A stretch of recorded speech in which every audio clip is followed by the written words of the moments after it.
여러분 2014년도에 세월호 사건이 되게 안타까웠잖아요. 근데 여러분 2020년에도 지금 배가 침몰하고 있다는 거 여러분 아십니까? 지금 배가 침몰하고 있어요.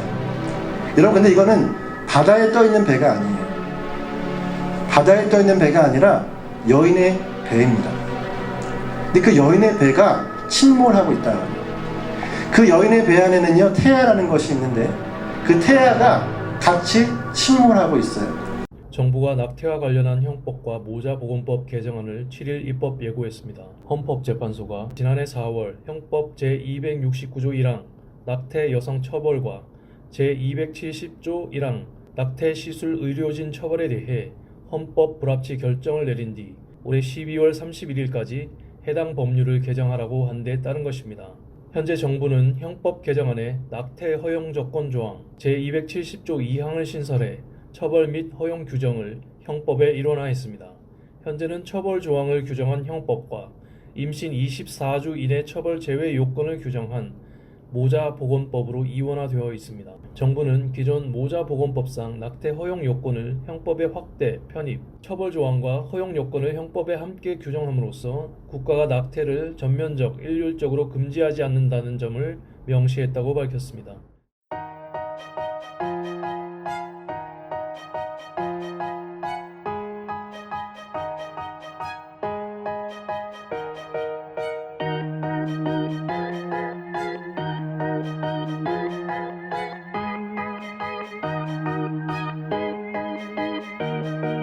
반드시 통과, 무슨 내용이든지 상관없이 반드시 12월까지는 통과되는데 이 부분에 대해서 관계 사역자들도 다 하시는 분들만 하시기 때문에 10계명이 무너지는 거에 대해서 원통이 하시는 목사님이 한 명이 없으실까? 그럼 이 목사님은 3년째 이렇게 매일 하시는 목사님도 계시지만 이게 정말 한두 명이 뭐 오히려 비웃으시는 분들도 있어요. 뭐 피켓 이거 한다고 뭐 막아지나. 죽이는 것보다 살려야 되는 것이고 또 그리고 살리는 게 더 비용이 더 쉽단 말입니다. 그래서 국회의원들이나 법관이나 또 정치가들이 죽이려는 데 신경 쓰지 말고 살려서 대한민국의 국민들을 지켜. 하루에 3,000명이 1년에 약 110만 명이 죽는다고 합니다. 이 세상 사람들이 누구든지 태아가 아니었다면은 난 누구든지 다 죽여도 된다고 생각을 하는 사람이에요. 근데 나도 태아했었고 우리 아버지도 태아했었고 내 자식도 태아했어. 그럼 내가 태아를 죽이면 어떻게 되는 거예요? 내 새끼를 죽이는 거였습니까? 그리고 우리 부모가 나를 죽였으면 내가 존재하지 않지 않습니까? 그래서 제가 여기서 외치는 게 뭐냐면 국회의원도 태아하고 또 장관도 태아하고 대통령도 태아였다. 근데 당신들이 태아를 죽이는 짓거리를 하면은 어떻게 국회의원이 되냐? 당신들 부모가 죽였으면 지금 국회의원이 되고 장관이 되고 대통령이 됐겠느냐? 살리는 법을 만들어야 되지 않냐?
이렇게 많은 언론에서 나와주셔서 정말 감사드리고요. 저희 정말 생명운동하면서 도대체 언론이 관심을 안 가져주셔서 정말 고독하게 여지껏 싸워왔거든요. 근데 이렇게 많이 와주셔서 진짜 감사드립니다. 기사 있는 그대로만 써주시길 바랍니다. 감사합니다. 국내 낙태의 95.3%가 임신 12주 이내에 이루어지고 있는 점을 감안하면 14주라는 기준에 살아남을 태아는 없다. 지금 14주 이내는 임의로 낙태를 원하면 누구나 할 수 있다고 하는데 지금 이것이 12주 태아의 실제 크기와 실제 모형입니다. 모양이 이렇게 완벽한 사람의 모양이고 장기가 다 완성이 되어 있습니다. 여자 자궁이 그렇게 큰 줄 아십니까? 주먹만한 자궁에 이 아이가 이렇게 들어가 있습니다. 이 임신에서 클 때 자궁 병문이 얼마나 꽉 붙잡고 있으면 아이가 흘러내리지 않는다고요. 낙태가 뭔지를 몰라요. 그 자궁을 억지로 열면서 여자의 자궁이 얼마나 손상이 되고 그 장기 파손과 얼마나 치명적인 게 낙태인지 모릅니다. 안전한 낙태요. 이 세상에서 가장 거짓말이 안전한 낙태입니다. 안전한 낙태는 건전한 야동, 건강한 야동하고 같은 말이에요. 그게 말이 안 되는 소리입니다. 속지 마십시오. 그리고 이 태아는 그냥 낙태가 되는 게 아니에요. 흡입기를 넣고 청소기에 30배 되는 흡입을 빨아들이면 팔다리가 찢겨서 다 떨어집니다. 머리는 크니까 으개어서 부셔서 꺼내야 되는데 그게 낙태라고요. 이게 바로 12주 태아입니다. 근데 14주, 24주 태아를 낙태하자는 소리가 어떻게 나온단 말입니까? 기준도 없고 원칙도 없는 이런 법이 과연 법이라고 볼 수 있습니까? 정부는 형법 개정의 기본 방향을 태아 생명권과 여성 자기 결정권의 실제적 조화를 모색하는 것이라고 규명하고 있다. 그러나 제시한 개정안을 살펴보면 태아 생명을 보호할 수 있는 장치는 찾아볼 수가 없고 오직 낙태를 쉽게 할 수 있도록 하는 방안만 나열되어 있어 결국 여성의 생명 보호에도 관심이 없음을 드러내고 있다.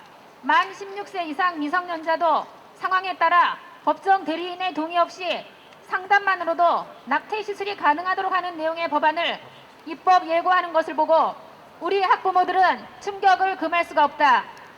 임신 주수가 증가할수록 낙태로 인한 합병증과 사망률이 증가한다는 것은 잘 알려진 의학적 사실이다.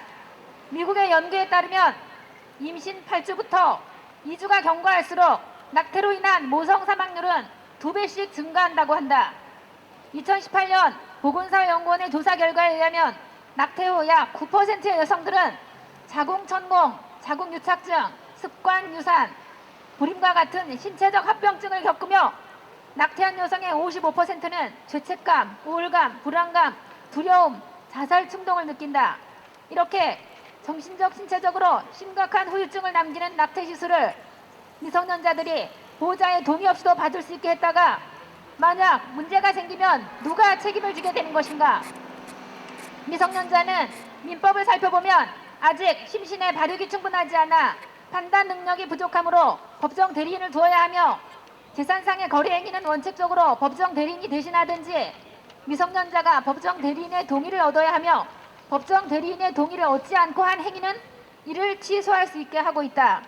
그런데 미성년자 본인과 태아의 생명과 관계된 결정이며 미성년자가 앞으로 평생 질병이나 불임의 고통 속에 살아가야 할 수도 있는 문제인데 보호자의 동의 없이 상담만으로도 낙태를 가능하도록 하는 것이 과연 정상적인 사고를 가진 집단의 판단인지 궁금하다. 이 낙태법을 둘러싸고는 한 가지로 말하면 뭐라고 하시냐면요. 전부 거짓말이라는 거예요. 한 가지 예를 들어볼까요? 제가 기가 차서 적어왔는데 피임 접근권을 확대하라.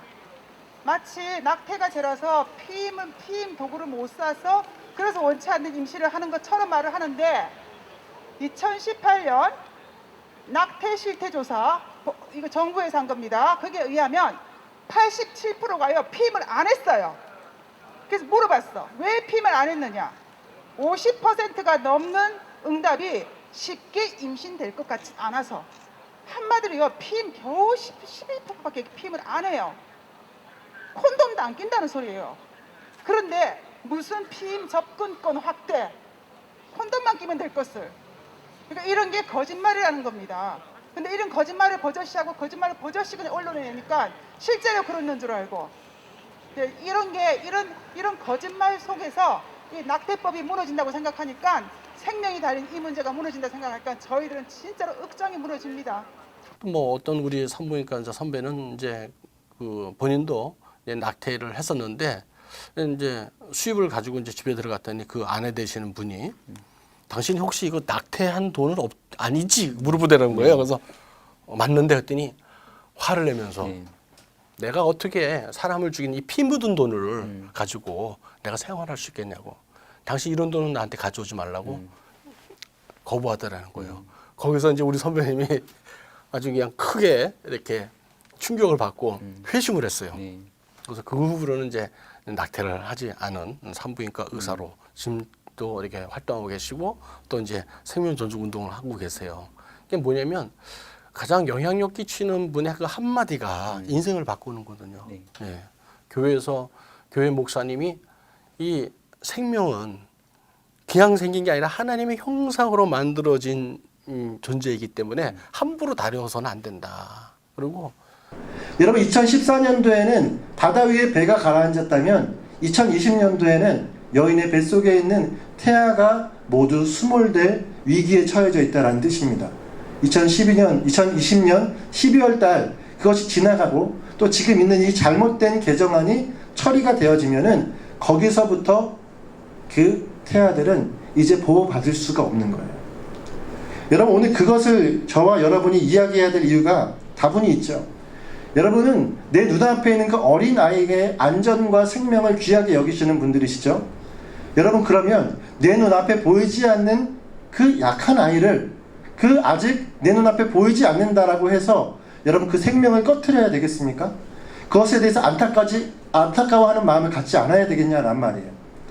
오늘 여러분 지금 그 뱃속에서 가라앉아 버리고 있는 그 한 영혼들이 얼마나 귀한 영혼들인지 여러분의 마음속 깊이 한 번 더 각인해야 된다는 것을 오늘 우리가 이 시간에 함께 다루고 있는 것입니다. 사실은 하나님 앞에 우리가 모두가 전부 통해 자복을 하고 하나님의 국위를 다시금 원해서 하나님이 하셔야 되지 않을까 이런 생각이 들고 지금이라도 이거 이제 방송을 듣고 우리 이제 보면서 한 목사라도 깨어나서 정말 가슴을 찢듯이 부르짖고 가리켜야 되는데 그러면 지금은 살아나거든요. 하나님은 과거의 잘못을 생각하는 분이 아니고 오늘 정말 하나님 앞에 합당하냐 이거는 그래서 교회마다 목사마다 깨닫고 정말 이 낙태를 막는 방으로 나와야 되지 않을까 이런 생각이 듭니다.